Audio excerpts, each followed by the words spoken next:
What up, YouTube? So today is going to be part 3 of the Honda Civic b18c5 swap, and today we're going to just start pretty much getting to all the electrical and stuff. So I'm going to be swapping out these injector clips to OBD2, since these are OBD2 injectors. Just connecting all the electrical, the grounds. We got a ground on the transmission, ground on the valve cover, putting the exhaust manifold on here, and doing the electrical as well for the distributor. So since it's an OBD1, we need to try, I never done this before, but we got a D-pin and run these OBD2 connector with an OBD1. So I have to take the one off of the old motor and hopefully get that going.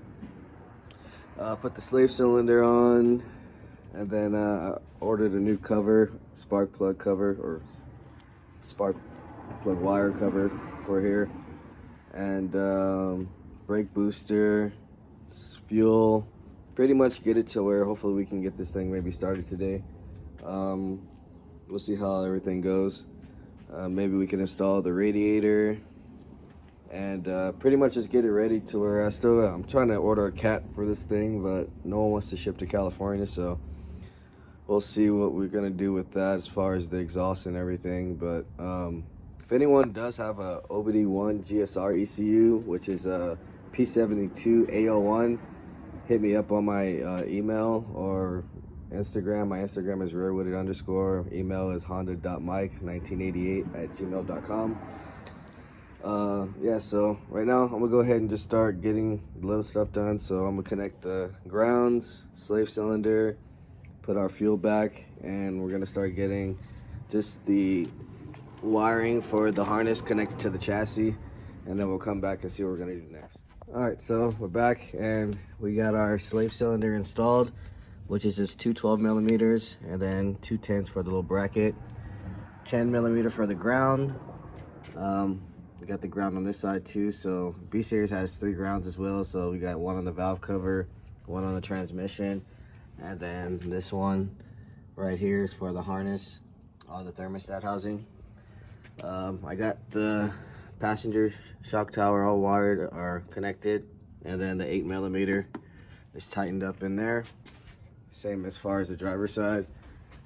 It's pretty much all connected over here. So the harness is basically ready and connected to the chassis. Let's see what else. I think that's pretty much it that I did so far. So I'm gonna go ahead and start with fuel next. So this is our feed. So we're gonna feed the rail, this right here, and then over here we got our regulator. So those are two 10s, connect that, and then connect our vacuum right here. We'll get that connected, and then brake booster, another simple thing. B series is very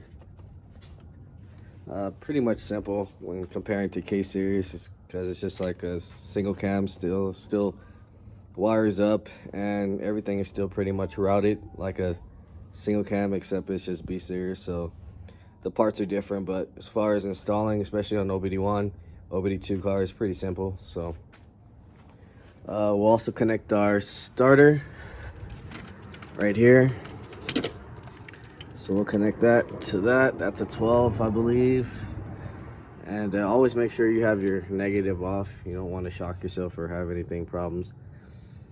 Other than that, yeah, so we'll get to the fuel system, the starter, and then I think I guess probably connect some hoses, our heater hoses, and get that starting to run. So this one's just gonna come right here. This is the stock one off the single cam, and then this is the one that comes off the B series, which might be a little bit different from the single cam, but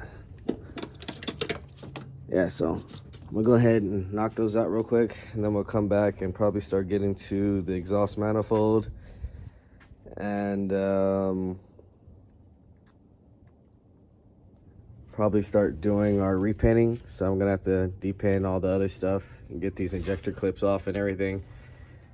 And I think that probably be the hardest part. So I'm gonna go ahead and just knock out these little stuff, and then we'll come back and see what we got going next. All right, so we got our brake booster on tight. We got our fuel, our feed and return on there. That's pretty much done. I went ahead and installed the vibration mount at the bottom, and I got pretty much, I don't know if I said it, the hoses are pretty much done as well.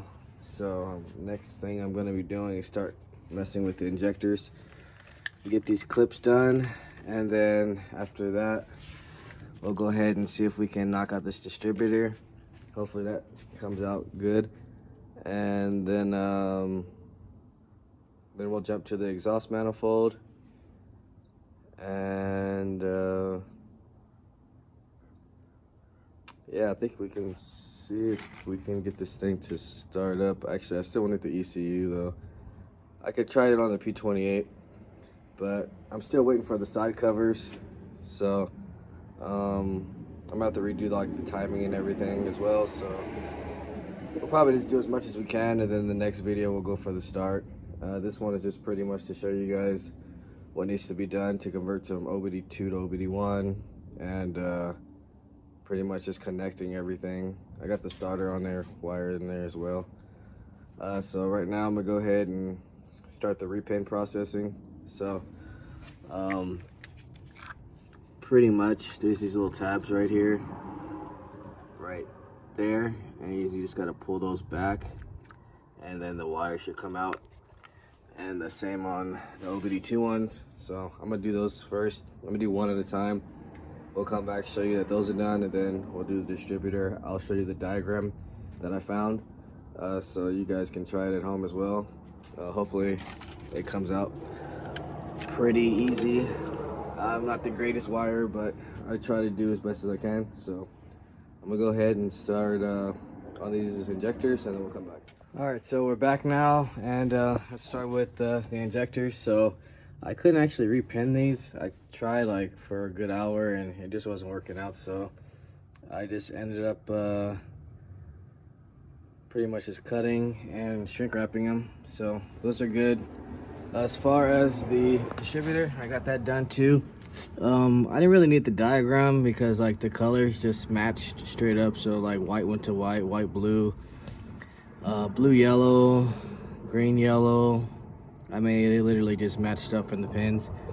And then on this clip, the pins needed to be shaved down to fit into the stock connector. So if you're doing this setup, that is one thing you're gonna have to do.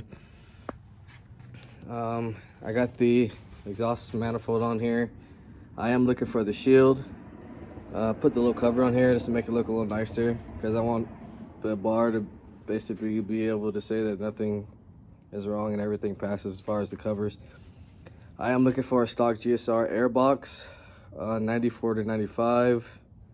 And then I got my side covers coming in, so I'll be getting all this brand new. The inside one, the outside, and then the cover that goes right here.